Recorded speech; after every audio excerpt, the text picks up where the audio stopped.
Welcome to the second ever episode of the Fantasy Backups Podcast. We're three longtime friends who met in college, and we've been playing fantasy football together ever since. We talk about redraft and dynasty fantasy football.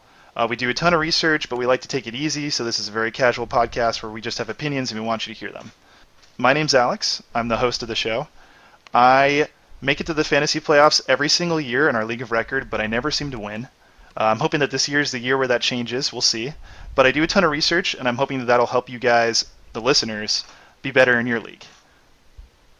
I'm Jim. I am the only one of the hosts that's won in any of our combined leagues. I own a couple of math centers, but I'll never use math to help you win fantasy football. I'm Ben. I'm the commissioner in our Dynasty League and our League of Record, meaning I'm cursed to lose. I'm the only married one on the podcast, which I only mention because my wife wanted everyone to know that she is way better than me at fantasy football. I'm an apologetic Dolphins fan, and I'm always waiting for this year to be our year. On today's episode, we're talking about running backs. We're going to be ranking our top 10 rookie running backs so that you know how we feel about them, and we're also going to be talking to you about the veteran running backs to pick up and trade for. But before we do any of that, we're going to try our new segment. Should you care? Should you care? Should you care? Should You Care is a segment where we talk about the latest news in the NFL and explain to you about whether or not you should care. It's pretty straightforward. We're going to let you know if it makes an impact for you or for anybody in your league.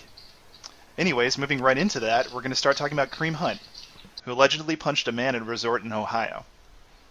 Ben, should you care? I think yes. This is kind of a big news story. There's not a lot out from it so far. I mean, the biggest source I saw was TMZ, so, kind of take that with a huge salt shaker. But he's a first-round, talent in most drafts. He's a very high-end RB1. No charges have been pressed, though, so it honestly could mean nothing, but that hasn't stopped the NFL before. So I think yes. Yeah, I agree. I mean, Goodell doesn't seem to really care about any evidence. He suspended Zeke without any charges or anything like that as well. It really won't hurt his long-term value in Dynasty, but this year, I mean, it really kills you not to have an RB1 starting on your team for, 2 to 6 games. It's shown in the past that players that drafted Zeke and Bell on their suspended years, they got a rough start. They couldn't always make playoffs. So yes, you should care. See, I'm going to go the opposite direction and say that we don't need to care. Because right now there's no video footage or proof. The man dropped his charges, or he never even had charges against him, and he wasn't hospitalized. So we already hashed over that, but the reality of the fact is that without any of that stuff, the NFL rarely seems to care. The only time we really hear about things going bad are in Ray Rice type situations where somebody has filmed it, or in a situation where it actually goes to court and then it escalates to the point where the NFL has to recognize it. And I kind of need to believe that I'm right because I do have Kareem Hunt in Dynasty, and he is my number one running back. So maybe I'm a little biased, maybe not, I don't know. But in my opinion, I think it's a non-story. Obviously monitor it closely. All right, so moving on from the Kareem Hunt story, should you care about Hunter Henry's torn ACL? Obviously, it's a huge blow to the Chargers, and it could be to some fantasy teams. He's a fantastic player. So, Jim, should you care about the torn ACL for Hunter Henry? Of course you should care. I mean, if you're a Hunter Henry owner, he's gone for the year. I mean, you can't replace him, not easily, unless you trade away one of your big names or a big draft pick for another competent tight end. This was supposed to be his breakout year. Antonio Gates is gone. If you're trying to replace him, I wouldn't look to the Chargers. I don't think they can find a competent replacement, even if they do bring back Gates. It's just tough. It does help the other Chargers players on the team, but it sucks if you're a Henry owner. Yeah, I would say, just playing off of what you just said about helping the other Chargers players, it's a tragedy for anyone who owns Hunter Henry in fantasy, and for him in the real world that he tore his ACL before the season even started. But I do think it's a slight uptick for Keenan Allen, who's already looking at a wide receiver one season, and I think that it makes Mike Williams potentially very relevant because he's a big-bodied receiver. He's aggressive, at least in college, and I think he's going to be someone that they're going to use to replace Hunter Henry in the end zone. So that's my opinion on that. And Melvin Gordon will take those short routes that Hunter Henry would have grabbed. Definitely some of them at the very least. My big point on this was, obviously you should care. I don't know why you wouldn't. He was going to be the tight end one there. They let Gates kind of walk for a reason. He was a big guy last year, too. He's the main focus on the passing offense outside of Keenan Allen. I would say this, though, care less in Dynasty, especially if you're an owner. Yeah, it sucks you lose him for a year, but he'll be there. He's young. He's going to play again when he's healthy. We've seen guys come back from torn ACLs, too, so I think he'll be okay in the future. Yeah, he's a really promising younger player. He really started to emerge last year. He's been good since he entered the league, and he'll have a free reign as a tight end on the Chargers next year, in my opinion. I do think that somebody like Eric Ebron is a good target if you lost Henry. He's a player that you might be able to get for relatively cheap, who has got a ton of upside this year and might still give you the chance to compete. If luck plays. If luck plays. 100% agree if luck plays. Okay, so moving on from Hunter Henry's torn ACL, Brandon Marshall just signed with the Seahawks. So should we care, or should you care?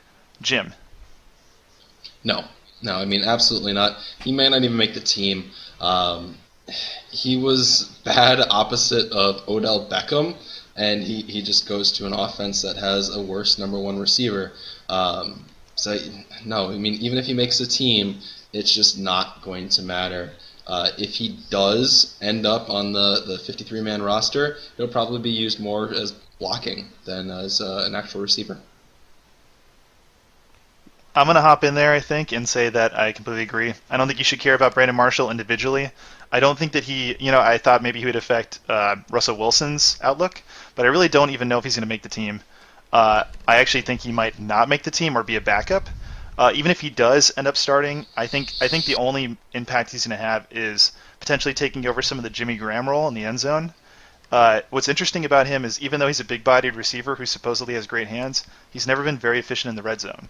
He's more of a possession guy who's reliable to hit for targets, and it's hard to forget how bad he was last year on the Giants. Even though he only played for about half a season, he was abysmal. So there's a good chance he's completely over the hill. Yeah, I'm going to quote Lana Kane here and just say, nope, he's not at all relevant anymore. As much as I want him to be, he's a former UCF Knight. Go Knights. But I think his best days are behind him. The team was 14th overall in passing production, which is the top half of the league, but I think it was like 228 yards per game passing. They don't throw a lot. They got a new weapon in the running game. Russell Wilson runs. I don't see him being a big deal. They also signed Jerron Brown from the Cardinals, and I think he may be the better option. And, the Brandon Marshall news was just a little splashier, but I think Jerron Brown might be the better of the two. Completely agree. Jerron Brown's younger. He showed some flashes last year. Has a much bigger chance of being a meaningful receiver in fantasy, and I wouldn't roster Brandon Marshall on any of my teams in fantasy. Okay, so moving on from Brandon Marshall, let's talk about Duke Johnson in Cleveland. He signed a 3-year, $16 million roughly contract with the Browns. How do we feel about that? And should you care, Ben? I put yes.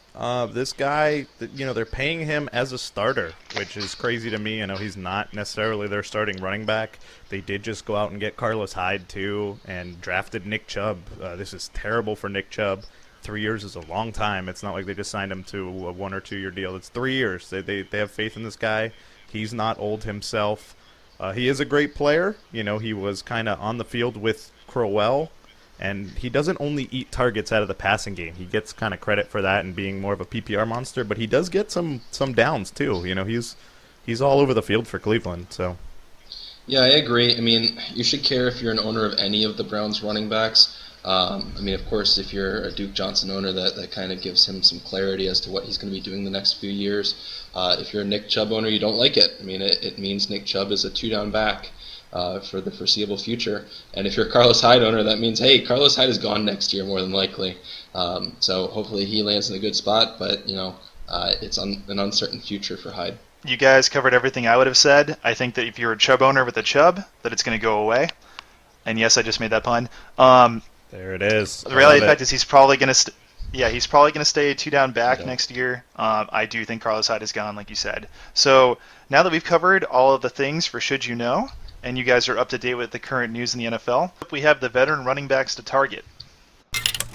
Ching! Veteran running back values. Veteran running back values. Veteran running back values. In this segment, we talk about the veteran running backs that you should grab in Dynasty that are going to make a big impact for your team. at a discounted price. So starting off right away, let's have Jim talk about his first veteran running back. Okay, so fair warning, I do own this player in Dynasty, but I believe this is the last opportunity you'll have to trade for Jordan Howard at a reduced price. Last year alone, he was number 10 in standard. It seemed like he wasn't consistently good. I think that was mostly due to the offense under John Fox. Now with Matt Nagy as the coach, he sees an increase in either targets or runs just because the offense itself is better. He's only 23. Their defense has been pretty good the last year or so it should keep the score down. And their new coach is success with running backs. He was the offensive coordinator for Hunt, Ware, and West on Kansas City. So I see him doing good things this year. At least I hope so. I couldn't agree more. I think that Jordan Howard is a value pick. My only concern is there's some risk there with Tariq Cohen also being in town. There's been a lot of hype about him in the offseason. There has, yes. Yeah, and I'm not a believer. I think he's a satellite scat back type, like Duke Johnson, maybe not. I actually like Duke Johnson better. So let's roll that back. But I do think he fits that kind of niche role where his best return for the team will be as a pass catcher. And I think that Jordan Howard's never been that guy. If you watch him try to catch, he's got stone hands, but he's supposedly it's bad. It's real bad. It's actually awful because I've had him 2 years in a row. It hurts me. Yeah, I watch a lot of Jordan Howard playing, and man, that guy's got great vision and he runs hard. But when you throw the football to him, you're just hoping that he catches it with those giant clubs he calls hands. But it is fun as a Packers fan, but terrible as a Howard owner. Yeah, it's not so great in actual fantasy land. But I do think that despite the fact that he's not a great pass catcher, that he's clearly working on it. I've heard multiple reports that he's working on his pass catching skills this offseason. I think that Cohen's going to be used as a receiver just as much as he'll be used as a receiving back. So I think that Howard's playtime is not going to drop that much. And I do completely agree. I think he's underrated coming out of last season despite being a top 12 running back in standard fantasy. I'm just concerned as to what the value for him might be. I still think an owner might kind of want to hold on to him a little more. Yeah, you're probably. I think Jim's right on this. This is the last year. The down year is not typical for him. I don't. If you can get him cheap, definitely go get him. Yeah, I mean, as an owner in a league, I guess Jim's the only one who owns him in a dynasty league. But what would you be willing to trade Jordan Howard for? Personally, I value my players too high, so it's kind of bad asking me. I get that. I think, if you can get him for just a first or a first and a second next year, I think it's worth it, especially if you're, running back needy next year, seeming to be a wide receiver draft. But if you need it, I do think he has the potential to be a consistent top 10 back. I mean, he's only 23. He's in an emerging offense. I unfortunately like him. Yeah, I know. As a Packers fan, that's got to hurt. All right. It does. So Jordan Howard, pick him up in your leagues if you can at a good price. Obviously, don't overpay, but the guy is probably going to be a fringe RB1 again next year. So, Ben, who do you have? My guy is Mark Ingram, and this is going to sound a little crazy because there is a lot going on with him right now. First of all, he just got suspended, so that's going to be a big knock against him. Also, he's an unrestricted free agent after this year, so especially in Dynasty, if you go and trade him, you don't know where he's going to be. He's benefited a lot from being on the Saints. He could go to a team that's just going to, he's going to fall off, but he's really talented. He's not super old. He's kind of in that decent range where he's probably, at his peak, he'll probably be coasting down, but I think you can get him cheap right now, and I think, if you're a Kamara owner and don't have him in Dynasty, you might want to go after him. If you kind of just want to, play the field and see what's up, where he lands in the future and can get him for, late round pick, I think you can go and try and get Mark Ingram. Yeah, I think his words, wow. Yes, I think his suspension... Good. He's so good, I can't Murphy even. Is speechless. I can't even speak. He's just one of those players that really take your breath and ability to speak as a human being away. But Obviously, the suspension is bad news for this year, but it might be good news for you if you're trying to trade for him. If there's a contending team in your league that has him and needs a player right away, maybe you can trade somebody who will make a difference who's a bit older. I mean, Ingram's obviously not a spring chicken. He's not the oldest guy on the block. He's going to get picked up somewhere else where he'll either be in a committee or be the lead back after he leaves the Saints, which I fully believe will happen when his contract expires. And he's a great back. I mean, last year he was, I think, a top 6 back. No, he was a top 7 back in standard, which is pretty phenomenal. I think having Alvin Kamara there and both of them keeping each other fresh wasn't a bad thing, and they had a great O-line. And to play devil's advocate, Ingram gets injured a lot. Last year was definitely the exception. That's usually what derails the season. He's a very talented player. Nobody's doubting it. But he tends to have a season-ending injury 2/3 of the way through the season, and you just never get the full return you'd expect from him as a result. Well, and okay, you're saying nobody doubts it. Sean Payton doubts it. He's no spring chicken, no, but he's never really had a fully consistent workload.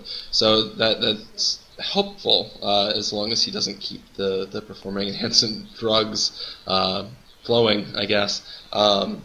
But I do like the pick. He will be super cheap right now. He will be gone from the Saints at the end of this year unless some miracle happens. Or they get him cheap. But they could get him cheap if he's actually using performing-enhancing drugs still. But it's a good pick. Yep. All right. So not to just kind of break in the middle of the segment, but I just have a fun fact or a side note, if you will, about something that's going on that I read about. I think Matthew Berry was talking to Josh Allen recently, and it turns out Josh Allen, who all of us agree is most likely going to be a bust but has nice upside, drafted Charles Clay in his fantasy football team this year. So he's going to be throwing to the tight end in the real world that he's playing in fantasy football. So I think that's pretty great. I've never heard of that happening before. This might be the first time in history that that's been publicly admitted from a QB in the NFL. So it's going to be interesting to see what happens there, but maybe that gives an uptick to Charles Clay in the real world if he's got motivation in the fantasy world. I don't know. Only if he can extend his arms 20 feet above his head. I think this is all just an elaborate ruse for when he throws. Josh Allen throws multiple red zone interceptions. He's like, I was just trying to get my fantasy score up, guys. Yeah, guys, it's all about fantasy. I'm not bad. The game's dragging me down. All right, so I'll go next, and I'll bring up my veteran running back to target, even though I brought us way off target with that last comment. I think Alex Collins from Baltimore is a great buy now target in Dynasty especially. He's only 23 years old, so it's still a very young player. For a while there, it seemed like nobody wanted him. He got kicked off of the Seattle Seahawks. I think it was a third-round pick for them. They were relatively high on him at first, and then he just completely fell off the map. He then got picked up by Baltimore, who was in desperate need of somebody to show up when Kenneth Dixon was out for the season thanks to an injury before the year even started. And I think he was way better than people expected. I had him on one of my fantasy leagues, so I was watching a lot of him playing in the games, and he's a great downfield runner. I think he averaged 4.7 yards per carry on a team that had basically a non-existent passing offense. I mean, who were they even passing to? It's like irrelevant players at this point. Mike Wallace and no one. Yeah, Mike Wallace and the ghost of Brashad Perriman, who I'm pretty sure isn't even alive. But he was never alive to begin with. He played? I don't think so. Very little, if he did. Yeah. So they didn't draft a back to compete with him this year, which was everyone's real concern about him. And I think that the O-line is going to improve because Marshall Yanda was out all of last season. He's one of those legendary guards in the NFL, and he'll be coming back. So at the very least, his return as arguably one of the best guards of all time is going to bolster that line. So he's going to be running behind a better line. You got to believe the passing game improves. He can catch passes, and he was entrusted more with that role as the year went on. He's elusive. He does Irish dancing. I mean, the list goes on and on about reasons why I'm high on him. The risk is that Kenneth Dixon exists, and he's coming back.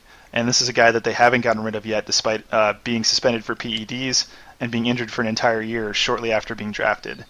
But I don't want to go on and on about it. I'm curious to see what you guys think. Yeah, see, I disagree with you. I think you're only so high on him because he used to be on the Seahawks. Um, Damn it. they have You're onto him. Kenneth Dixon coming back. They have Buck Allen. They drafted Michael Crab, or didn't draft. They traded for Michael Crabtree or picked him up in free agency. There we go. Words. They got him somewhere. So they acquired Crabtree. Actually, they got him by giving John Gruden a Hooters gift card. I've heard it was only about $10, but it was definitely for Hooters. Well, I heard they just offered Crabtree a bunch of necklaces And move him away because from he needs to Talib. replace a bunch. Just move him away Yeah. from Hakeem Talib. Yep. Yeah. no, that way. Well, I mean, even if he loses a couple necklaces to Talib, now he's got extras. So I get the appeal for Crabtree. But I think this is the height of Alex Collins' tenure. I think from now on he's going to be splitting the carries. They want to transition more to Lamar Jackson, which could, I suppose, help him. But it's still a raw rookie running back. I just don't like his value. I think this is the height of his potential. I'm kind of on the fence about him too. I get where you're going from, veteran to target. He had a great season. He is young. He is only 23. But like Jim just said, Kenneth Dixon's coming back. Buck Allen's coming back. There's more tape on him now. Teams know what to do. Maybe they didn't know how to defend him very well last year, and that changes with some game film. I also think the price might not be there. I know I kind of ended up overpaying a bit for him with some other pieces. I kind of just got him back in order to get a little younger on my dynasty team. But I don't necessarily know that he is a value. I think you might have to pay a little bit more just because of his season and because of his age. That might be true. I know I tried to trade with you specifically. I offered you, and this is context for listeners, a first-round pick next year, so a 2019 first-round pick. The assumption being that it would be on the later end because I do believe in my team going into next year. But you said no, and that was shortly after you traded for him. And I respect that because I do value Collins as a back that could emerge as an RB1 this year on a team that is typically better than they showed last year on offense. So and shortly before Ben traded for him, I was offered Alex Collins for Carson Wentz, and I adamantly denied it. So now I think that's totally different perspectives, and I actually agree with not. Carson Wentz is worth more in Dynasty, in my opinion, as well than Alex Collins. He could be a guy who's a QB1 for 10 years. Okay, so we covered that, and let's go right back around to Jim. And who is your second value running back to target? So I don't know how good Jay Ajayi actually will be for you, but I do believe that this is his bottom basement bargain price. That it's definitely a committee backfield, but it is a high-powered offense. They're going to get into the red zone a lot. They're going to run often enough. He has proven that he can be the main guy on a team. He just hasn't proven it on the Eagles. But he's going to be cheap to acquire. I still wouldn't expect too much from him, but if you're looking for running back depth, that's where I'd target. I like the move here. Obviously, I think the backfield got a little clearer because they did get rid of Blunt. He ended up moving on. But it isn't a team that threw a lot. They were the 13th overall passing offense last year. So I can see it. I don't know if he's good. Like, he wasn't good with the Dolphins. He was a starter there. Yes, he had 200-yard games, and it was amazing, and it was really fun to watch. I don't know if he's good at football. We'll see, and I don't think his price gets any lower. You run the risk of it getting higher, and if it does get lower, I don't think you want him anymore then. So I think this is the time to buy. I agree with that. I do think that he has talent, but I will say that another back that's notable for rushing 200-plus yards in a game or two is Jonas Gray. And where the heck is that guy now? Nobody knows what team he's on. Who is that? Jonas Gray. He is the number one car salesman in all of the Midwest. Top tier. Josh Gordon used to be, but he's finally on a team again, so now it's Jonas Gray's turn to be the number one car salesman. But Yep. I agree. I think Ajayi is a great power runner. Watching film, so maybe I don't fully agree, but I do think that he's a part of a committee back system over in Doug Peterson's offense in Philadelphia. So I don't believe he's going to walk away with 60% of the carries. He's not the best pass catcher on that team, so he's not going to get that role. And if he does, it's not going to be 24/7. Yeah, I agree. I think he's a guy that you can get at his lowest. I think he's going to be better this year than he was last year, but I don't think he's going to be a guy that you can expect will have the upside of RB1 status. He's just a guy that No, I agree. if you get and you expect him to get you 200 or even let alone 100-yard games, you better be in for that 40-yard, 60-yard roller coaster game. And those are With the hope of a touchdown. maybe, and he hasn't even proven that in his career. And I know we're talking about, the Dolphins. He did a little bit better with touchdowns once he moved to Philly, but it's never really been his role. Neither team played him in the goal line, and I don't think that's by accident. So, I don't know. Okay. Yeah, I think at best he's a flex consideration, but I think he could be a great flex consideration. Yeah, I think. Well, I mean, I'm going to disagree and say I think at worst he's a flex consideration with the upside of being a high-end RB2. But I definitely agree. I definitely for think the most part. price is there. You're not going to pay a lot for him. If you're really needing a spot in there, you could do worse. It's just be ready for the cliff. He can fall off it pretty quick, too. Yeah. I think the most interesting thing about Jay Ajayi is that he's British. Okay, so that's a forget very Jay good Ajayi. point. We're moving on. Ben, it's your turn. What's your value veteran running back to target? All right, I got a guy who's significantly less British, but he does have Whoa. a cool pair of sunglasses. Just because of his nickname, I'm going with LaShawn Shady McCoy here from Buffalo. I think you do this if you are in a win now type of move. He's not going to be great for the future, but I think you can get him for the right price. He was the 7th best rusher, so that's going to be a little bit tough. But somebody might just want to get out of out of the LaShawn McCoy business. He's 31 this year. Somebody might want future picks or just younger players. You can, kind of ship a package of Collins and somebody else and maybe get a guy like McCoy if you need to win now. He had a very similar amount of pressure last year that I think he's going to face this year. It's not like were any better or worse on the wide receiver core last year. So I think teams are still going to stack the box against him. He's still going to make him look foolish. And I think if you need a win, he might be a guy to target. He's definitely still the man this year. So while I agree with a lot of that, and this is interesting because I looked at this from the perspective of, upside players that are still relatively young. I didn't think about the older players like you just discussed in Shady McCoy that you can get at a bargain price despite still being arguably elite because they're on the way out. So if you are in win now mode, Shady McCoy's great. I would strongly suggest not to buy him if you're rebuilding. I mean, I guess it's kind of intuitive, but I don't think he's a guy who's going to be relevant in 2 years. He's taken on way too many carries throughout his career. He's a guy that I fully believe will be an RB1, but I think he's going to be a low-end RB1 this year, like an 11-12 Yeah, type. if you didn't make the playoffs last year, disregard. Yeah, what you said, barring the most miraculous offseason of all time. But. Or you're that RB1 away. Like if your draft didn't turn out great or you haven't done it yet and you're really looking around and you're like, I need that running back 1. I got Odell coming back. I have a quarterback. You might want to take this risk if you miss the playoffs. Maybe it was just a position or two. If you're still looking for a lot of other positions, don't go and get him. He's not going to help your team. Agreed. Okay, so as the last running back in this list, number 6, I'm going to go. I have Tevin Coleman from Atlanta. We've talked a lot about him in passing while discussing Ito Smith over the first 2 podcasts. I think that there is a reason why he was brought up a lot, and it's because he's been a productive RB2 in standard for years now as the backup to the starter, or as the 1B, I guess you could call him.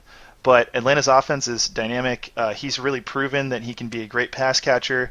I think that he's one of those guys who has incredible power when he runs in a straight line. He's that guy you want to hit on a slant when there's an opening, and then you see him take off for a 40-yard touchdown, and no one can touch him. And if they do, he runs right off. And he's proven that he has the talent that when he's off that team, theoretically in a year, and gets signed somewhere else, that I think that he's going to be the starter there, or at least in the majority timeshare owner. And there's a lot of teams that can afford to pay for him next year that I think could be great landing spots for him. So as a couple examples of places I was thinking, Oakland would be a great place, replacing Lynch. He's to clarify, Coleman's only 26 right now, so he's still relatively young. I mean, he's no spring chicken. I'm going to keep using that saying for some reason. It's not even springtime. He's no chicken. He's not a chicken at all. He's not a a baby player. chick. No baby chicks at all. But he's a very powerful back. He's still young enough that he could be signed to a 3 or 4 year contract somewhere and produce that entire time for that team. And he's proven in the NFL, so there's no risk taking him, I think, for another team. So Oakland's a great place to replace an aging Marshawn Lynch or ancient Marshawn Lynch.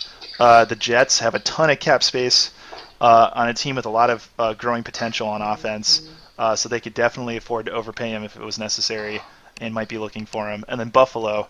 To replace the previously discussed Shady McCoy, who is definitely on his way out and might be breaking down soon due to carries. But yeah, that's where I stand on that. For me, that's a lot of ifs that I think you kind of put out there. While I think he's a great player, you really can't be paying RB1 talent on the off chance that he might be signed with a team that makes him an RB1.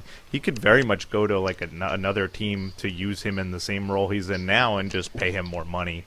I think that's more of a gamble. I don't think you're taking a risk on him talent-wise or health-wise. He's stayed pretty healthy. He is a talent. I think you're just kind of taking the risk on, well, I don't know where he's going to go, and that's my concern. Yeah, I mean, as a Tevin Coleman owner, I hope for the best. It really does depend on where he goes. He might just be used as a pass-catching back. We're yet to see, but I think it's a good investment if you can get it for a good price. Yeah, he's a guy I'm looking at. Like, you're going to want to be targeting, I guess, a team in a league that's less savvy or that needs to win now. You want to trade a win now type product like a Shady McCoy again, like we discussed previously, maybe to get Tevin Coleman and someone else bundled together. And the idea being that you're taking advantage of a player's need to win now, or a team that isn't as savvy about contracts and isn't aware of where Tevin Coleman will stand a year from now. So those are the leagues where you want to look at and see if you can get this guy for cheap and then run him to success, I guess, next year. Okay. Run him All to right. success. I see what you did there. You're trying to get away with that. Trying to get away with that pun. Just trying to run away into the sunset with that pun. We can move on to the main show, which is our rookie running back rankings. Rookie running back rankings. Rookie running back rankings. Running back rankings. In this segment, we're going to talk about our rookie running back rankings. So each of us have ranked 10 rookie running backs. We're going to talk about their long-term value, and we're breaking it into tiers. So we're going to do elite tier, which is the players that are going to make a massive impact right away and long-term. We're going to talk about the potential studs tier, which are players that are going to potentially be those regular RB1s or regular top-level running backs year in and year out. And then we're going to be talking about the potential starters tier, which are running backs that have a good shot to start this year or in the near future and could eventually, sneak into a potential studs tier or elite tier down the road. We're going to start with our elite tier running backs. So Ben, who's in your elite tier? All right, I got one guy in my elite tier. My guy here is Saquon Barkley from the Giants. We kind of stayed away from him last episode because we kind of figured everybody knew about him, but since we're breaking them up into long-term value, this guy is just the best dude out of the draft in a very long time from running back. He had an amazing college career, and I think it's going to translate really well to the NFL. He's going to be an immediate success. The offense is good outside of him. I don't think they can just stack the box against Saquon Barkley. He still has Eli Manning here. His best days are behind him, but, he's too much of a threat still. Odell's still out there, Sterling Shepard. I think Saquon Barkley is going to start strong and hopefully end his career strong too. Yeah, he's also the only player in my elite tier. Of course, anywhere you look, he's going to be the consensus top running back, so that's why I really didn't mention him at all last week. He can run, he can catch, he can pass protect. He's truly a three-down back. He will be starting week 1, and he'll just continue from there. Like Ben said, they can't stack the box, but they do have a poor offensive line. So that's just something to kind of keep your eye on. It really broke down last year, so hopefully it's a little bit better this year. My one kind of negative here is just temper your expectations. Don't expect a bona fide Le'Veon Bell or David Johnson or Todd Gurley right out of the gate. So many people are putting up as the fourth or fifth best running back this year. It might take some time just to get him going, just because he's new in the NFL. Yeah, I think that people are kind of pegging him as like the second coming of Jesus, essentially. People are ranking him mega high. There have been a lot of comparisons to LT, LaDainian Tomlinson. Even people saying that he's a better prospect, has way higher upside. And while I think the hype is real and it makes sense for him, I do agree that it's a bit much. I think that there's a really good shot that he'll be an RB1, though, this year. I do want to say that the O-line has improved for that team this year. They brought in some new talent, so it's not like they've completely ignored that aspect of their game. So he should have a little bit of a better time running behind the line. And like Ben said, the weapons are there to keep him from being the primary focus of the defense. Okay, so I also have him as the only player in my elite tier. So I think Saquon Barkley is the elite tier, and that's it for us. So he's a player that you can expect a massive impact from right away. And I do think too, with the O-line concern, the Giants just picked him second overall in the first round. They're going to have future first-round picks to go and spend on offensive line too. It's a team that can go and focus on that side of the football and just bolster him. And if they do end up re-signing Odell, I think that offense is going to be a lot better than people think it is. That's true, but they will have to use future first-round picks probably on a QB, probably sooner than later.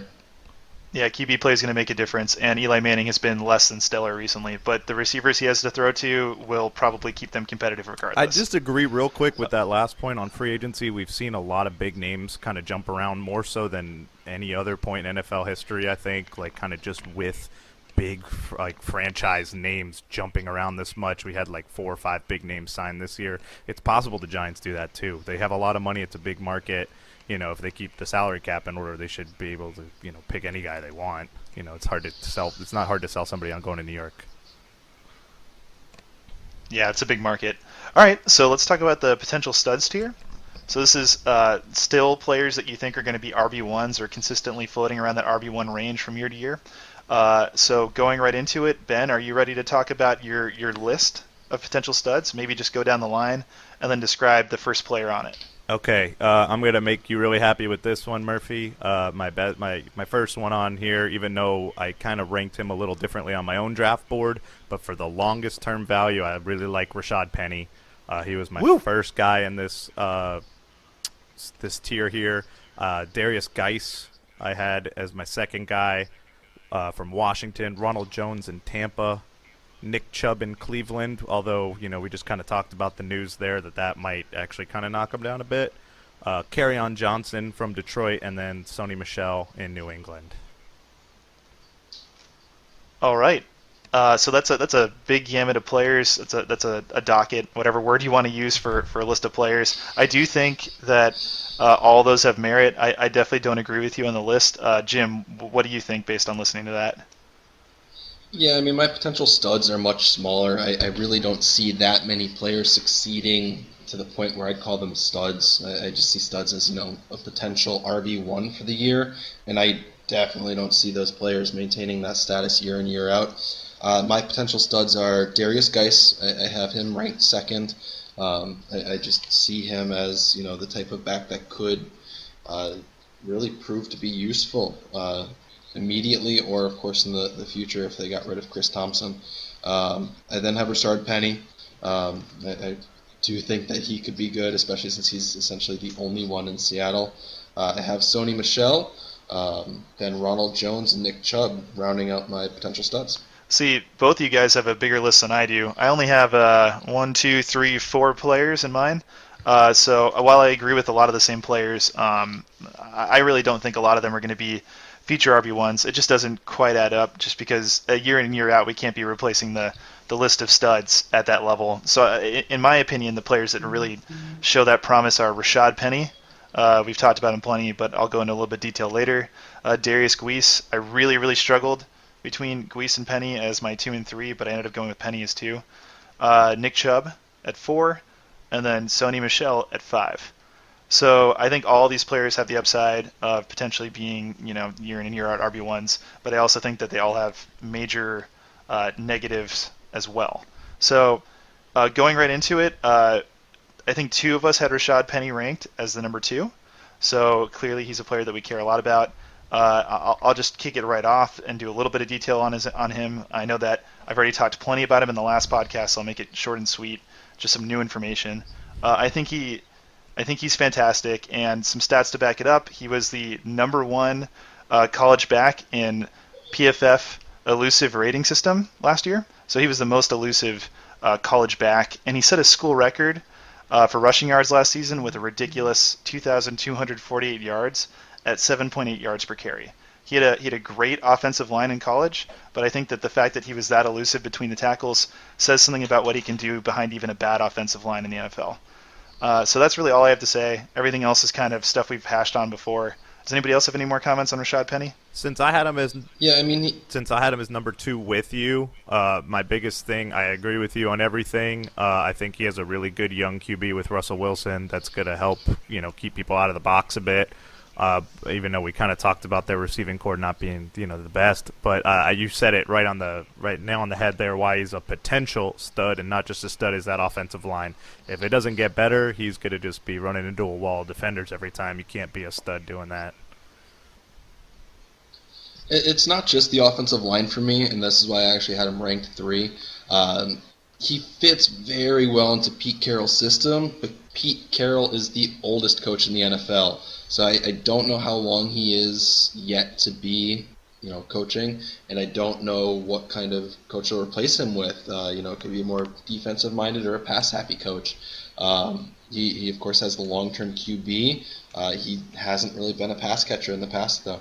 I had no idea Pete Carroll was the oldest coach in the NFL. He is a youthful... He's 71 or 72. Wow, he's a youthful acting dude. He definitely looks old, but he looks like healthy old, so good for him in the real world. Killing it. But that's a good point. Something to consider. And the fact that Carroll brought him in and he's his guy, if the team flames out, maybe they'll move on from him in a few years, and maybe Rashad Penny won't have the same role he had in the near future. I don't know how much Pete Carroll's on the hot seat either, although it does seem like the Seahawks are trending in the wrong direction. But, age, I don't necessarily buy into the age thing. Yeah, it's old, but we've seen NFL coaches coach older than that, so I don't necessarily know that that's going to be a decider. It'll be interesting to watch, though, and if he goes on the hot seat, it's definitely something you should keep an eye on if you ended up drafting Rashad Penny. Yeah. All right, so moving on to Guise, who was everybody's 2 or 3. I'm a big fan of Guise. I watched some college highlights and some film on him because I didn't know much about him going into this ranking process. I think he runs like a madman, which I like, but he runs with like a special level of elusiveness that you don't always see. He reminded me of a more aggressive, powerful Alex Collins. So Alex Collins he kind of dances a little bit, like it's a joke in the NFL now because he does Irish dancing, but he's the type of guy who looks like he's moving full speed and then he suddenly cuts right and left, and I think that Guise has that level of ability to change direction, along with the fact that he's a powerful downhill runner. So I think there's a real chance that he's the best pure runner in this draft. He might be one of the best pure runners to come to the NFL in years. And I think he can catch too. I don't know if he's phenomenal at it, but there have been reports very recently out of camp that they're impressed with him in Washington. Once again, Darius Guise was drafted in Washington. And I think with the lack of great receivers on that team, they kind of need him to step up right away. So there's a chance that guy makes an impact immediately. Yeah, I agree. I mean, he can certainly run through or around the tackles. That's no issue for him. This year, of course, he's going to be a 2-down back with Chris Thompson. Nobody knows what that's really going to come in the future. His QB is pretty old. I think Alex Smith is 35 or 36, something like that. And the biggest issue is that he just fell in the draft because of character concerns. I'm not sure if that will really affect his, locker room mentality. Yeah, that's a good point. Alex Smith is 34, by the way, so you were close. He's not a spring chicken. No, he's not. He's definitely not, and it's the reason Casey moved on from him too. So we might have a different quarterback with him. The biggest concern I had with him, again, that word potential struck me here, even though I'm a guy who did draft him in our Dynasty League.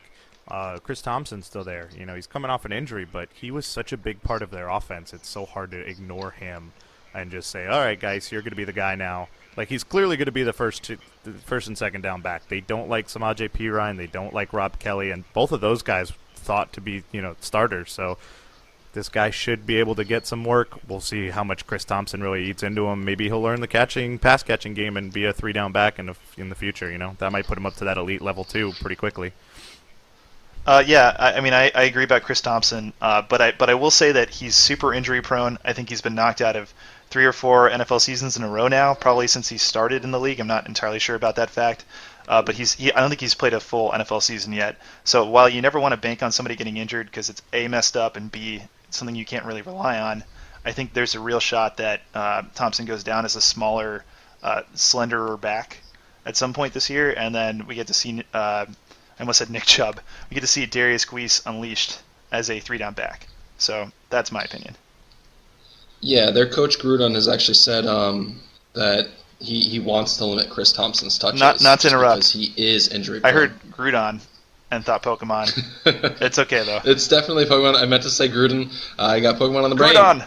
Okay, well, moving on from Pokemon and back to what you were saying. I'm sorry. That was essentially it. I mean, Gruden said that he wants to limit Chris Thompson's touches. It's just come up in the past because Chris Thompson is a lighter back, and he really can't survive a full 16 games with a major workload. Okay. Well, so we've covered the top 3 running backs in all of our rankings. Once again, just to recap really quickly, it's Saquon Barkley, Rashad Penny, and Darius Guice. So the Nice. list really starts to shift here. So who is the next one on the list? For me, I have Nick Chubb at 4. How about you guys? I have Nick Chubb at 6. I have Nick Chubb at 5. More importantly, who do you guys have at 4? I have Sony Michel. And I put Ronald Jones above both of them. I had Sony Michel a little lower than that. Okay, great. So I think this is where it gets interesting because we're starting to have differing opinions. I might actually change my opinion on Nick Chubb because of the very late-breaking news about Duke Johnson. So I think maybe I agree with you guys. I think maybe he drops beneath Sony Michel for me, who's my number 5. I never know how to pronounce that guy's last name. Michel? Michel. I think just Michel, Okay. yeah. Michel. Okay, so Sony Michel. But yeah, does anybody want to talk about their number 4 ranked? I'll go ahead. I mean, I'll talk about Sony Michel. He's near and dear to my heart since I drafted him in our dynasty league. Of course, you have to talk about him being on New England. That's going to be the biggest criticism, besides maybe his injury that I believe was blown out of proportion for the draft, just so that he may fall. He is so elusive. I mean, he just cannot be tackled. It's really nice. I mean, it's pretty watching him run. He just slips out of everything. He was very close to Penny in my rankings. It's just I saw more immediate value out of Penny.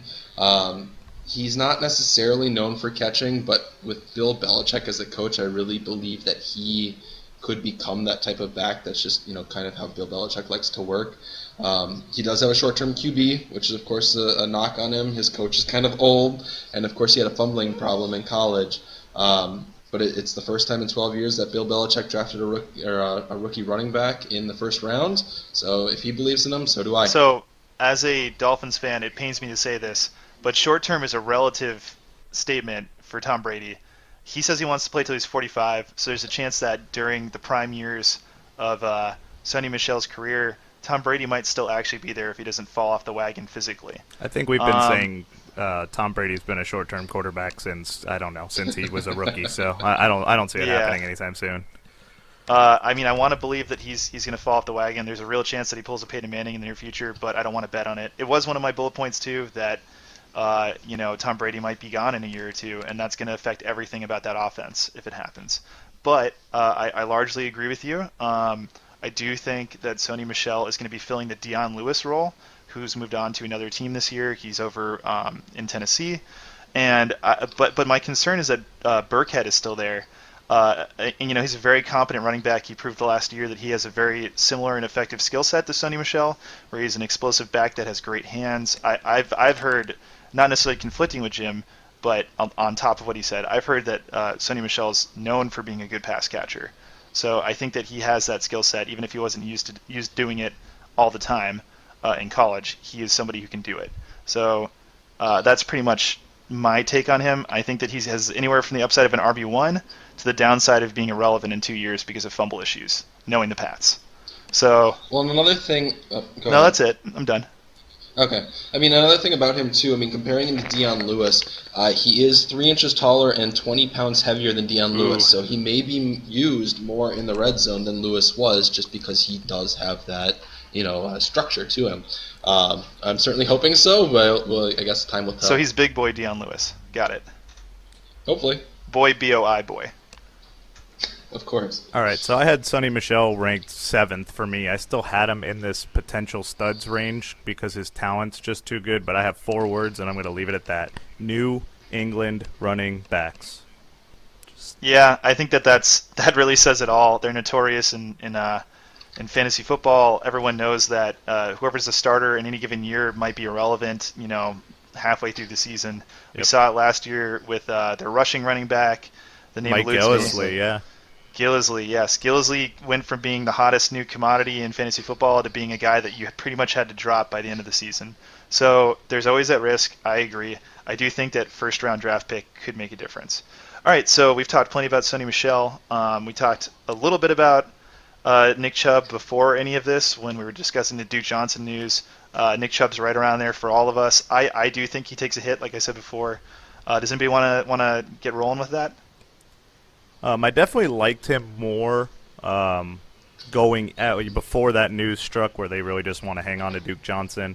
He's a potential stud again. The dude was so good in college, even, playing with Sonny Michel. They both got touches. He's just as big and fast and fun to watch. Problem is, too, they went out and got Carlos Hyde. Who knows? They're the Browns, so who knows? It looks like a better team, but, papers get crumpled up pretty quickly in the NFL. So I'm rooting for him, but I would have ranked him a little lower had we done it before the news or after the news. I kind of did that before. That's definitely going to change where I want to put him, though. Completely agree. I also want to just throw in that he had a pretty traumatic knee injury a few years ago. He recovered from it. He looks great. I brought this up last podcast. He doesn't look quite as dynamic and impressive as before. It might just be that he was rolling back up to full health, 100%. He was drafted early second round. The draft capital is definitely there. He's the 3rd running back off the board. Cleveland is in it to win it long term. I think that they've been investing in the best possible prospects they can, and I think it says a lot that they picked him that early. Yeah, I agree. My biggest knock on him now is that he just has an unknown role. He can run through the tackles, I think, probably more efficiently than Hyde. He cannot catch as efficiently as Hyde or Duke Johnson, so he will not be in on 3rd downs unless he's just used in a blocking role. But he does have a young team. The team looks good on paper. The defense should keep them in games if the talent actually translates onto the field how it looks on paper. So that certainly benefits a running-based running back. I'm going to pull a you and say Hugh Jackson and just use it as a statement from last podcast. Hugh Jackson is a problem. If for some reason they turn into a winning team this year, or at least like a 6-win team, there's a chance he stays on. And I don't think that he helps a team. So here's to hoping that he gets kicked out early and quick, and they move on to a more impressive head coach that can help maximize the production out of these younger offensive players in Cleveland. Great. All right, so we just went over a couple more running backs in the studs tier. We covered Nick Chubb, Sonny Michel. I believe Rojo is in here as well, Ronald Jones. So does anybody want to talk about Ronald Jones and give some input? I'll start with him. Of course, he went to the Tampa Bay Bucks, which essentially gives him an immediate starting role. He may lose out on pass catching to Charles Sims. They do have him and Jaquiz Rodgers. I don't think they really like Rodgers as much as they do like Sims. But he's going to be their 1 and 2 down back. They have great offensive pieces, so the defense shouldn't be able to stack the box against them. But the Bucks do tend to play from behind still, and it is a tough division. They play in a very pass-happy division, which tends to run up the score. But it's a young offense, and he's a good through the tackles runner, so I do like him to give you points now and in the future.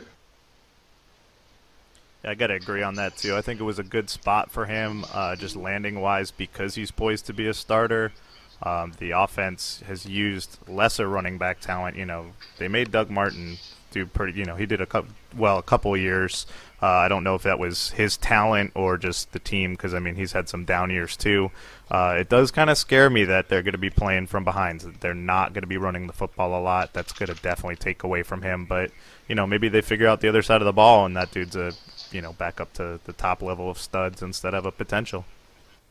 I think I agree with everything you guys said. I'm a little bit of a Ronald Jones hater right now. I think the more I look at it, I think my big concern for him is that he's underweight for his height. He's about 6 foot, which is a good size for running back. He's not too tall. He doesn't run upright, which is good.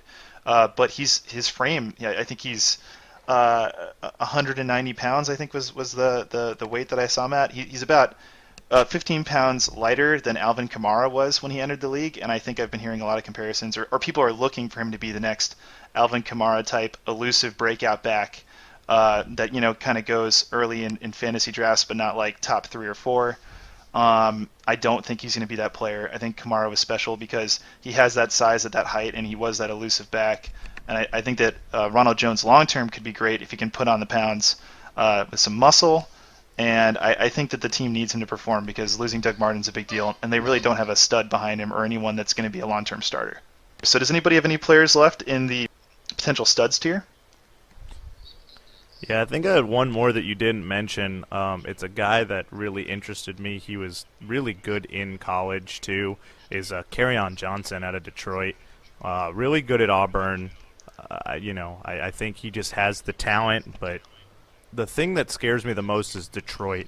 They've had such a bad history of drafting running backs since Barry Sanders. They really haven't had anybody, and they've taken a lot of swings, too. It's not like they haven't tried. The Amir Abdullah experiment's probably going to come to an end soon. But we got Matt Patricia coming in from the Patriots. Yes, he's a defensive coach, but a lot of the times the defensive coaches like to run the football more, keeps their defense off the field, so that should be good.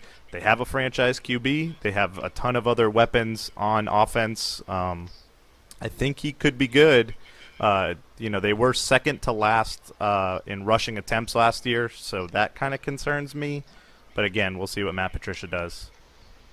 Yeah, going off of that, Matt Patricia is probably going to rely on Jim Bob Cooter quite a bit just because he's the offensive coordinator that seemed to do pretty well for the Lions the past few years. I don't think he's really going to give up the offensive reins, I don't think he's going to take the offensive reins from Cooter. So I don't see them switching to a running-based style. I see them sticking more to the pass-based style that's kept them relevant. Also, the Vikings and the Bears in division just have pretty solid defenses that can really hurt the run. I don't see him being that great for the immediate future. I feel like once again I'm the negative Nancy here, but I'm definitely not a fan of Kerryon Johnson. I think that he's not a super special talent to me. I watched some clips of him. Obviously I'm no expert. We've talked about that before. We're not the pros recruiting actual players, and he got some pretty high draft capital. Detroit traded up for him, but he doesn't look like one of those absolutely dynamic special players to me when I see footage of him. He seems like a good between the tackles runner, which is all the Lions probably want at this point is somebody who can do that and catch passes, and I think he can deliver there. But I just want to throw out this stat. Not only are the Lions a committee-backed team, at least for the last few years, it could change now with the move to Kerryon Johnson and the changing of coaching personnel, but they haven't had a 100-yard rusher in a game in 5 years. They haven't even had a... And they haven't had 1,000 since Reggie Bush. Yep, since Reggie Bush. Reggie Bush is a name I haven't heard in a long time. So just throwing that out there, it's a reason for concern. It doesn't mean anything. The past is the past at the end of the day, and they're trying to improve their O-line. So there's reason to be hopeful for Kerryon Johnson. Maybe he'll be one of those surprise guys that really make a difference right away, like Kareem Hunt, who are these balanced, powerful inside running backs or inside runners. And I guess it remains to be seen. But for me, he falls just short of the potential studs tier. Okay, so now we're going to cover the potential starters tier. So this is the tier of players that we think might start right away in the NFL and could make a difference for your team immediately, but eventually have a good shot of starting and could have the upside of being something special. Jim? I only have 2 in my potential starters list. I have Royce Freeman for the Denver Broncos and Kerryon Johnson for Detroit. We already talked about Kerryon Johnson, but Royce Freeman also doesn't have much competition. My list is pretty expansive for potential starters tier, but then again, my list for the studs was much smaller. So for me, I have Royce Freeman, followed by Ronald Jones, followed by Kerryon Johnson, and then Jordan Wilkins, which is probably the surprise number 9 that people don't really expect. Ben? I had 3 also. I had Royce Freeman in here. I had Naheem Himes from Indianapolis, and then I had Kellen Ballage from Miami were my 3. Okay, great.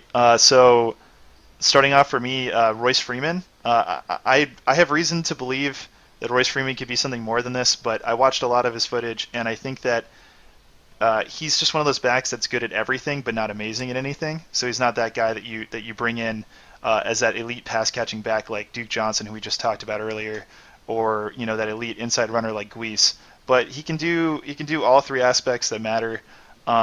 He's a great pass defender, or at least good pass defender. He runs well between the tackles, and he can catch. So for me, I think that he's got the chance to start right away.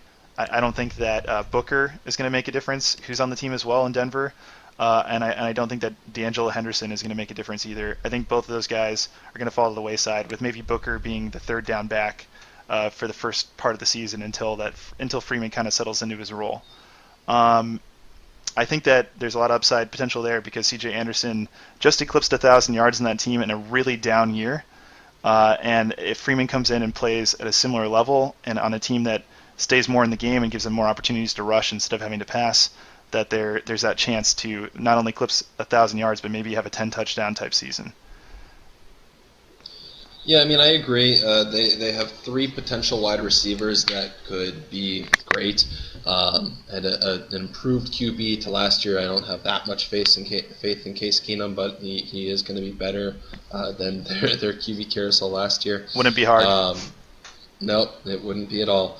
But they won't be able to stack the box against them, and their defense, who they have the other Chubb, will keep them in games. So the running back should get points for you. Yeah, I got to agree on that. I think he's in a great landing spot. The defense is going to keep them in every single game, so it's never going to be one where they're, not going to be rushing.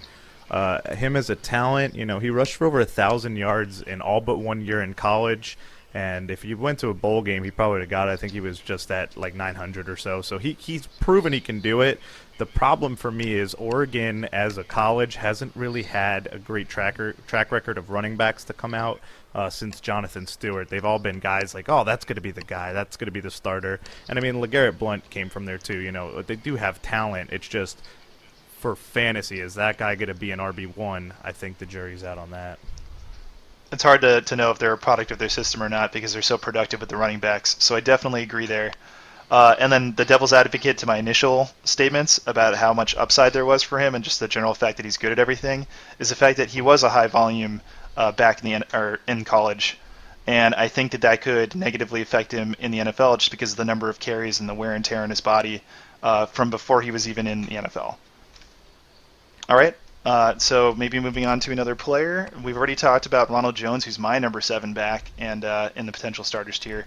So we have mixed feelings about that. But Jordan Wilkins, do you guys even have him ranked? I'm curious. I know a lot of people might not in their rankings. I'm curious if you two do. I do not. I do have an additional tier added to my rankings that I call Maybe Everyone Else Will Die, and I didn't even list him there. So I really don't care that much about him. That's totally fair. All right, yeah, I think Everyone Else Will Die tier is going to be an interesting one to go into soon. But Jordan Wilkins was drafted in Indianapolis. I know that a lot of people probably don't even know who he is, but I think that he's one of those guys that might surprise people this year. I think he's a bet to usurp the current incumbent running back who was a freshman last year. Marlon Mack. Sorry, what? Marlon Mack. So Marlon Mack is not somebody I see as a 3-down back. I think they used him last year as a pass-catching back. I mean, he was behind Frank Gore, who's a living legend, or a living fossil, whatever term you want to use. But both work. Both work. I think both are pretty accurate. And Wilkins is an interesting player. He showed good vision in college. He's a very big back. He's 6'1" and 217 pounds, or 217 pounds. So he's your prototypical size for a back, and then maybe even a little bit taller. So he might have an advantage at the goal line. He might be a guy that they start using in third down and short situations. And yeah, he's just a guy I think that has the upside of becoming more than that if Marlon Mack ends up disappointing. See, for me, I didn't rank Jordan Wilkins because I went the other way. I went with Naheem Hines, who they also drafted, the running back out of NC State. He really only went for like 1 year to college there. He did end up declaring after, but he had over 1,000 yards, I think, between both of his seasons. He had about 1,400 yards. I kind of think we can almost combine these two guys here and says whoever wins out of camp is probably going to be that potential starter. I don't think Marlon Mack's going to get the job. I think it's going to be one of these two guys. Yeah, I agree. I mean, I really don't have much faith in Marlon Mack, but it could end up just being a backfield like the Eagles were last year, where it's just, all of them are splitting carries. I think Naheem Hines tends to be more of the pass-catching back. We also just aren't sure of the future with Luck, and if they don't have Luck, I don't see them succeeding at all in the running game. Yeah, that's a murky backfield, and that's part of why I think we're seeing these like three different backs as a potential starter. It's obviously a risk, and that's why I had Wilkins ranked so low, and I'm sure that Ben had Hines ranked relatively low as well. They're players that we think could potentially usurp and become the lead back, but the reality fact is that we're not really sure what's going on for the Colts. These are great players to take a flyer on if you need a running back that can produce, but you should definitely temper expectations, and that's why they're towards the end of our list for potential starters. Okay, yeah, so depending on how big your dynasty draft is too, if you have 4 or 5 rounds, one of these guys is definitely, if your bench is big enough, stick them on the end, especially if you don't have anybody there. Just wait it out. You can always cut them once the season starts too, and free up that roster spot. Yeah, exactly. For me, that's the end of the players that I believe are going to be starting or above, and then we kind of go into what Jim described as the in case everyone died tier, I believe. I had one other one Yep. for that group. I had a Kellen Ballage up there. I don't know how much they just like Kenyon Drake in Miami. The dude's really fast, and he has a really cool record. He had 6 touchdowns in one game. I don't think he's going to do that in the NFL, but For a season. or in a season, probably not, especially not with the Dolphins. So we'll see. Or in his career. I don't know that he could be the number one guy. He wasn't necessarily the number one guy where he was playing too, but we'll see. I think he could be a starter if he beats out Kenyon Drake, especially because I don't think Miami really knows what they're doing in the running back department. Yeah, I agree. So I had Kalen Ballage as my first player on the maybe everybody else will die list. I think Kenyon Drake will at least get the first and second down role, just based on how he played last year. But the team is in flux. They're trading away established starters. They're trying to get younger. It's just a weird time to be a Dolphin or a Dolphin fan, as I'm sure you guys know. Amen. But I do think Kalen Ballage could be a pass-catching back for them. You Packers fans can't understand our struggle. Nice try empathizing. I don't know what you're talking about. We didn't make the playoffs last year. I weep for you. I weep for you. Okay, so Kalen Ballage is a very interesting player for me as well. I don't want to rank him very high because I feel that Kenyon Drake really is a 3-down back, but it does seem like Miami is afraid to commit to him, and it's undeniable that Drake is among the smaller, more slender starting running backs as of right now. So I think that there's a chance that he could go down with an injury, or maybe they just would prefer to go with the bigger bruising back, which in this case is Kalen Ballage, who's 6'3". Yeah, it's crazy to me too because Kenyon Drake was one of the top rushers once they finally traded away Ajayi and gave him the starting role, and they still don't seem committed to him, and I don't know what it is. So that's why I put Ballage in this group with the potential starters, just because the coaches seem to care more about him than I think anybody else really does. So we'll see, and that that matters. So. Well, and they didn't even give him the starting role. The other guy who I'm blanking on the name just got injured. Damian Williams. Drake just took over. Damian There Williams, you go. So he just got injured, and Drake was kind of thrust into the role of starting running back just because they didn't have anybody else. And he shined like a beacon of hope for us Dolphins fans. Yep, all the way to our 6-win season. Was polished. Our glorious turd. 6-win season. All right, but yeah, I agree with all those points. I think Frank Gore is an issue as well. He's now on the Dolphins. He's going to be, at least for this year, eating into somebody's carries, and I think as another, kind of tough inside runner back. I have a hard time pronouncing that phrase, but a tough inside runner like Frank Gore will eat into Ballage's role, which would probably be more of the same, essentially. Yeah, they certainly didn't. I see Frank. They certainly didn't sign Gore not to play. I think he would have went to a contender to sit on the bench and get a ring. He came to Miami to play at least a little bit at home. Yeah, I just see Frank Gore more as a goal line back than anything else, which of course hurts both of the running backs' values there, Kenyon Drake and Ballage. But I see that being his role as he, ages into infinity. Yeah. And so now that we've covered Ballage, I think at this point we're officially in that tier that we discussed previously of players that you kind of just have to hope that other players get injured or that they really shine in camp or during the middle of the season and get a shot to run with it and just happen to work out.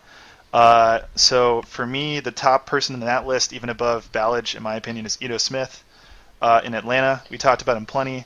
I don't think he's a guy that you necessarily want right away, but he's somebody you have to get now if you're going to want him at the discount that he's worth. Tevin Coleman's not long for that team. He's going to get signed somewhere else. I was initially of the opinion that Ito Smith might be too small to take over the lead back role from somebody like Devonta Freeman, but then I looked into Devonta Freeman's size and weight as the lead back in that team, and he's 5'9", 209 pounds, so not a particularly big guy. Ito Smith is 5'10", 202 pounds, and he's young. There's a chance he puts on more weight. He's a similar running back to both Freeman and Coleman, where he runs hard and fast. He's a great pass catcher, and yeah, I think the sky's the limit for this guy, or the trash can. Yeah, I really don't think you have to pick him up now. If you're going to do anything, just wait until the end of the season if you want him at all, just because Coleman signed through the end of this year. I don't think people want to hold him or will really acknowledge him until he actually gets more of a role, which I don't see happening until, Coleman's gone. He's one of those good guys if you have like a taxi squad or something like that, or some sort of like practice squad that you run. He's a good guy to stick on there. Like you guys both said, he has the talent. He has, he's on a team that'll certainly use him. It's just we don't know what his role's going to be just yet, if at all. Yeah, I mean, in our dynasty league, I mean, I'm high on him. I have Ito Smith on my bench. We have a very, very deep bench, though, to be fair. And even then, I'm considering cutting him when cuts happen later on in the preseason. All right, so the last person I have in this tier is Justin Jackson on the Chargers. I think he's definitely just an upside play looking down the road. He's not going to be anything if Melvin Gordon's there in 2 years, but the reality of the fact is that Melvin Gordon's last year in his rookie contract is next year. The Chargers have a lot of very expensive contracts coming up shortly after they would have to re-sign Melvin Gordon, so I think that that's a reason to be concerned about the fact that he might not be on that team anymore, but I think that shows well for Justin Jackson, who, I watched some of his footage from college. He's a super fast back. I wouldn't say he's super elusive, but once he's in open space, he's gone. He's pretty big. He's 6 foot, 199 pounds, so a little slight in frame, but he can put on the weight, and he's got a couple of years to do it. He could show up, but he's definitely like the absolute edge of my list. He's just a guy that, if Gordon goes down, could definitely outshine Austin Eckler, who's also on the team, and strikes me as more of a pass-catching back, and could one day be the starter. Yeah, everybody else that I have in this list is just handcuffs. You have John Kelly on the Rams, Mark Walton on Cincinnati, Chase Edmonds in Arizona, and Bo Scarborough in Dallas. But they're at best handcuffs, and at worst, you're never going to play them because they'll never see the field. And with that, we have a wrap. Just wanted to thank the listener, or listeners. Hopefully there's more than one. I don't know, but with any luck.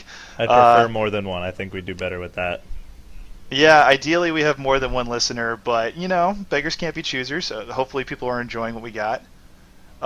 So anyways, we want to thank the listeners, and in the next episode, we're going to be talking about ranking the top rookie receivers. So those are the wide receivers and tight ends coming in. So we're going to do it very similarly to what we did with the running backs this week, where we discussed the top 10 at the position. So we're going to do that for wide receivers and tight ends.